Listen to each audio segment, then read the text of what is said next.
ओम शांति। आइए सुनते हैं 21 फरवरी 2024 के शिव बाबा की ज्ञान मुरली और ईश्वरीय महावाक्य। आज परमपिता परमात्मा शिव बाबा ने कहा, मेरे मीठे बच्चों, तुम्हें ज्ञान की तलवार में योग का जौहर चाहिए, तभी विजय होगी बच्चों तुम्हारी। ज्ञान में योग का जौहर तो उसका असर जरूर होगा। बाबा ने कहा, अगर ज्ञान है, योग है, योग शक्ति है और ज्ञान है, ज्ञान भी है, ज्ञान की शक्ति है, तो उसका असर जरूर होगा। कोई भी कार्य करो। प्रश्न में बाबा ने कहा, तुम खुदा के पैगंबर हो, तुम्हें सारी दुनिया को कौन सा पैगाम देना है?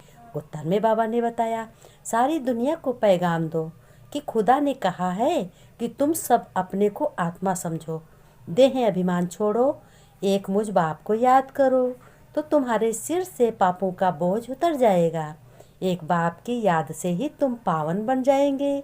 अंतर्मुखी बच्चे ही ऐसा पैगाम सभी को दे सकते हैं।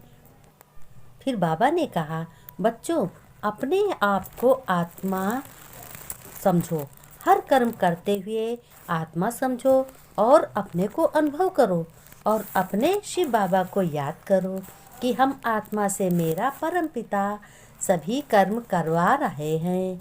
मैं अपने हाथों या पैरों से, आँख व कान से अभी कर्म कर रहा हूँ, सारे कर्म कर रहा हूँ। और खुश रहो, कार्य करने में बिजी रहो, तो आत्मा और परमात्मा, बाप और कर्म सभी कुछ याद रहेगा। और तुम बच्चों पुरुषार्थी उत्तम आत्मा हो, पुरुषार्थी हो तुम बच्चों को बहुत खुशी होगी।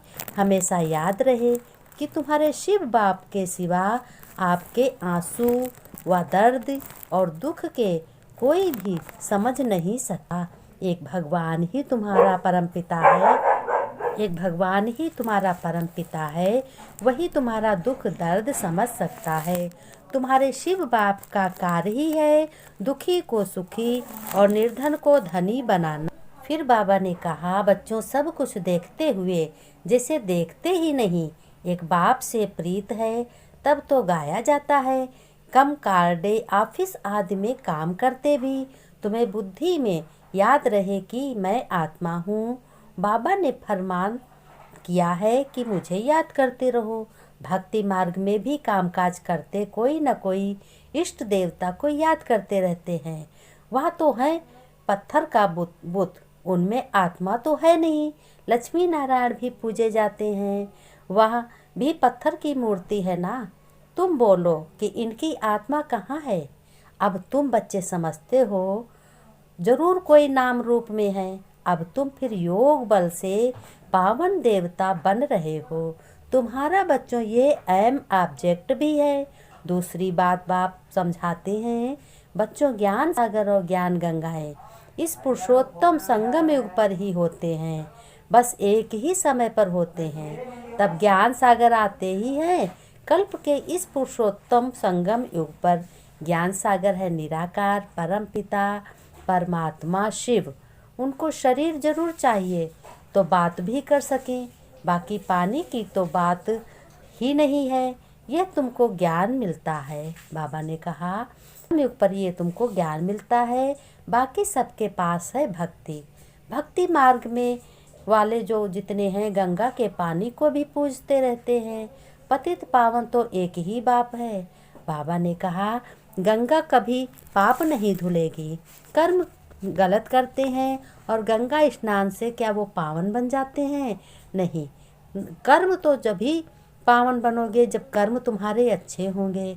और अपने परम पिता परमात्मा ज्ञान सागर परमात्मा शिव ही है, वह जब आते हैं तो अपने बच्चों को पतित से पावन बनाते हैं और ज्ञान धारण करके अपने बच्चों को अच्छी से अच्छी शिक्षा देते हैं। बाबा ने कहा, धारणा में बच्चों तुम्हें ज्ञान तलवार में याद का जौहर भरने के लिए हर कर्म करते हुए अपने अंतर्मुखता का अभ्यास करना है। मैं आत्मा हूँ, मुझ आत्मा को बाप का फरमान है, निरंतर मुझे याद करो, बाप से सच्ची प्रीत रखो तो देह और देह के संबंधियों से ममत्व निकाल दो, क्योंकि देह में अगर फंसे रहोगे एक परमपिता परमात्मा को याद करते हुए सारे संबंध निभाओ। बाबा ने कहा क्रोध का अंश भी निकाल देना है, अपनी शिविल बुद्धि बनानी है, यानी श्रेष्ठ बुद्धि बनानी है। बाबा ने वरदान में कहा कि बच्चों तुम साक्षी हो, कर्मेंद्रियों से कर्म कराने वाले, कर्तापन के भान से मुक्त अशरीरी भव। तुम अशरीरी हो और ये अपने को समझो अशरीरी, क्योंकि तुम अगले जन्म की तैयारी कर रहे हो, इसलिए तुम्हें अब अशरीरी कर रहने की आदत डालनी है। जब चाहो शरीर में आओ और जब चाहो अशरीरी बन जाओ। कोई कर्म करना है तो कर्मेंद्रियों का आधार लो, लेकिन आधार लेने वाली मैं आत्मा हूँ, ये समझो। ये नहीं भूलें करने वाली नहीं हूँ, कराने वाली हूँ। जैसे दूसरों के काम कराते हो तो उस समय अपने को अलग समझते हो, वैसे साक्षी और कर्मेंद्रियों से कर्म कराओ तो कर्तापन के भान से मुक्त अशरीरी बन जाएंगे। कर्म के बीच बीच में 1-2 मिनट भी अशरीरी होने का अभ्यास करो तो लास्ट समय में बहुत मदद मिलेगी, बहुत मदद मिलेगी। बाबा ने कहा मदद तो अपने बच्चों की मैं करने आया हूँ, बच्चों की मदद करूँगा।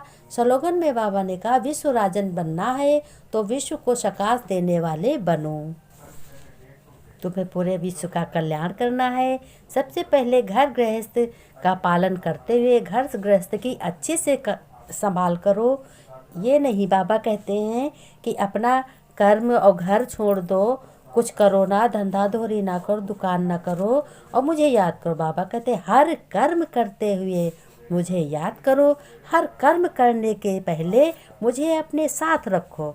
बाबा ने नमस्ते की, हम रूहानी बच्चों की, रूहानी बाप दादा को याद प्यार नमस्ते नमस्ते गुड मॉर्निंग। बच्चों ने नमस्ते की, हम रूहानी बच्चों की, रूहानी बाप दादा को याद प्यार नमस्ते नमस्ते गुड मॉर्निंग। ओम शांति, ओम शांति। प्यारे बाबा, मेरे बाबा,